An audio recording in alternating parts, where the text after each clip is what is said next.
আমি আজকে যে কথাটা বলবো এটা শুনে অনেক আপুরা হয়তো মনে একটু কষ্ট পাবেন বা কে কীভাবে নেবেন আমি জানি না। কথাটা হচ্ছে যে আপুরা বন্যার্থদের সাহায্যের জন্য বিভিন্ন জায়গায় যাচ্ছেন। কেন যাচ্ছেন? আপনারা কেন যাচ্ছেন?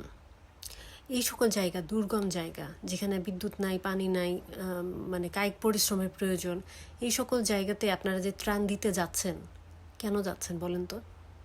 আপনার যদি কাউকে সাহায্য করার দরকার হয়, টাকা দেওয়ার দরকার হয়, ত্রাণ দেওয়ার দরকার হয়, সেগুলো করার জন্য কিন্তু অনেক জায়গা আছে। সে সকল জায়গাতে যেয়ে দিয়ে আপনারা মানুষকে হেল্প করতে পারেন। আপনারা যদি মনে করে থাকেন আপনারা যে মানুষকে হেল্প করবেন, এটা আসলে হেল্প করছেন না, এটা আরও সমস্যা তৈরি করছেন। ফর অ্যান এক্সাম্পল, একটা ছেলে যে কোনো জায়গায় বাথরুমে যেতে পারবে, আপনি পারবেন? পারবেন না। একটা ছেলে যে কোনো জায়গায় চাইলে গোসল করতে পারবে, আপনি পারবেন? পারবেন না। একটা ছেলে চাইলে যে কোনো জায়গায় যে কারোর সাথে ঘুমাতে পারবে, আপনি কিন্তু পারবেন না। আপনার খাওয়া, থাকা, ঘুমানো, গোসল, বাথরুম সব কিছু মিলায় কিন্তু আপনার ব্যবস্থা করতে হবে উল্টা তাদের। প্লাস হচ্ছে আপনার একটা সেফটি সিকিউরিটির ব্যাপার আছে, যেটা রক্ষা করার জন্য আরো 2জন ছেলে সেখানে থাকতে হবে। এখন আপুরা বলতে পারেন যে আপনি নারী পুরুষ আলাদা করছেন কেন? মহিলা ডক্টর কি পুরুষ ডক্টরের মতো কাজ করে না? মহিলা পুলিশ কি সব জায়গায় যায় না? যায়, কারণ তাদের ট্রেনিং আছে। একজন মহিলা পুলিশ জানেন আর সেফটি সিকিউরিটি তিনি তো জানেনই, এবং অন্যদের সেফটির জন্যও তিনি কাজ করতে পারবেন, এইভাবে তিনি ট্রেনিং নেওয়া।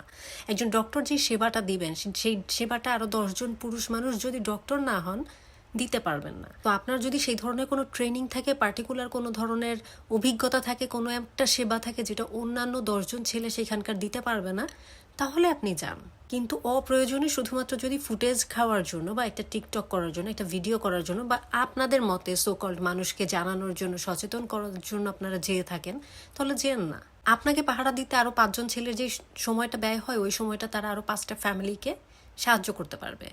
আসলে এই সকল জায়গা দুর্গম জায়গা, যে সকল জায়গায় আসলে হেল্পের প্রয়োজন আপনাদের নাই, আপনাদের সেই কারিক পরিশ্রম করার মতো অ্যাবিলিটি নাই, সেফটি সিকিউরিটি নাই, শুধুমাত্র কথা বলার জন্য আর মানুষকে সজাগ করার জন্য, ভিডিও করার জন্য যাওয়ার কোনো প্রয়োজন আমি দেখি না। এতে আরও সমস্যা বাড়ে, জানেন? মানুষ এগুলোকে বলে এখন পিকনিক পার্টি করতে যায় মানুষ। আপনাদের যদি একান্তই ভিডিও করার খুব ইচ্ছা হয়, বা আপনারা সাহায্য করছেন এই জিনিসটা মানুষকে দেখিয়ে তাদেরকে সচেতন করার ইচ্ছা হয়, আপনারা প্রচুর জায়গায় প্যাকেট করছে, টাকা নিচ্ছে টিএসসিতে, সেখানে টাকা দেন, প্যাকেটে সাহায্য করেন। যে সকল জায়গাতে সেফ থেকে কাজ করে অ্যাটলিস্ট সত্যিকারের সাহায্য করতে পারবেন সেই সকল জায়গায় সাহায্য করেন। নৌকায় যে, ট্রলারে যে, বাসে যে এত কষ্ট করে পুরুষের সাথে কাঁধ মিলায় বন্যা দুর্গত এলাকায় ত্রাণ দিতে যাওয়াটা আসলে একদমই অপ্রয়োজনীয়। আপনারা হয়তো সমস্যা মেটাতে যেয়ে সমস্যা তৈরি করে ফেলছেন, এটার দরকার নাই। ভিডিও করার আগ্রহ থাকলে অন্যান্য কাজ করেও সেগুলো দেখানো সম্ভব। খামাখা অযথা যে এই মানে ত্রাণের মতো একটা সুন্দর বিষয়টাকে পিকনিক পার্টি মানুষ বলছে, ওই জিনিসটাতে আসলে ট্রান্সফর্ম করে না। অনেক মানুষের অনেক পরিশ্রমের, কষ্টের, সামর্থ্য অনুযায়ী ত্যাগ তিতিক্ষা করে মানুষকে হেল্প করতে যাচ্ছে। পারলে হেল্প করেন, আর না পারলে সমস্যা নতুন করে তৈরি করেন না। কেউ কিছু মনে করেন না, কিন্তু আমার কাছে বিষয়টা আসলে খুবই অপ্রয়োজনীয় এবং অ্যাবসার্ড মনে হয়েছে, তাই বললাম।